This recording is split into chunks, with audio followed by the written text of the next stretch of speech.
کبھی زندگی اتنی مشکل ہو جاتی ہے کہ نہ دعائیں پوری ہوتی ہیں نہ تکلیف کم ہوتی ہے. انسان ٹوٹ جاتا ہے، لوگ چھوڑ دیتے ہیں، لیکن ایسے وقت میں اللہ ایک جملہ سکھاتا ہے، ایسا جملہ جسے پڑھ کر تقدیر بدل جاتی ہے.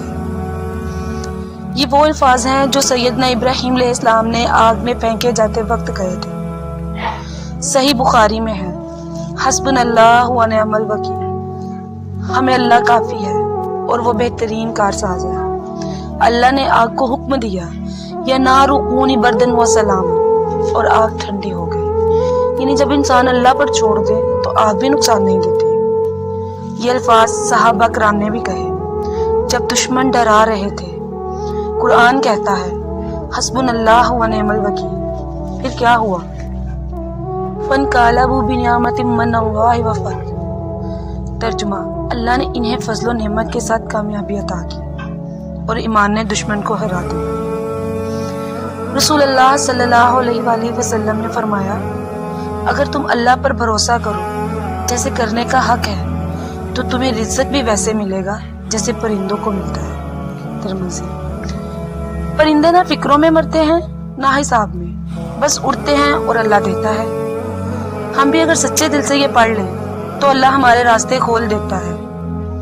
ہم ہر چیز خود کنٹرول کرنا چاہتے ہیں، روزگار، رشتے، مستقبل. پھر جب ناکامی ملے تو ڈپریشن آتا ہے. اصل سکون تب آئے گا جب زندگی کے مشکل فیصلے اللہ کے سپرد کرتے ہیں. جب دل ٹوٹ جائے، رزق رک جائے، لوگ چھوڑ جائیں، صرف دل سے کہیے حسبنا اللہ و نعم الوکیل، اور پھر خاموشی سے اللہ کے فیصلوں کا انتظار کریں اور اللہ آپ کی زندگی بدل دے گا. آج سے یہ لفظ زبان پر نہیں، زندگی پر لکھ لو. جب دنیا تمہیں ہرانے لگے، جب دروازے بند ہو جائیں، جب لوگ کہتے ہیں اب کچھ نہیں ہو سکتا، تب مسکرا کر یقین کے ساتھ کہو حسبنا اللہ و نعم الوکیل. پھر دیکھو تقدیر بدلتی ہے، ناممکن ممکن بنتا ہے. آگ ٹھنڈی ہو جاتی ہے، دشمن کمزور پڑ جاتے ہیں، اور اللہ تمہارے لیے وہ دروازہ کھولتا ہے جہاں کوئی سوچ بھی نہیں سکتا.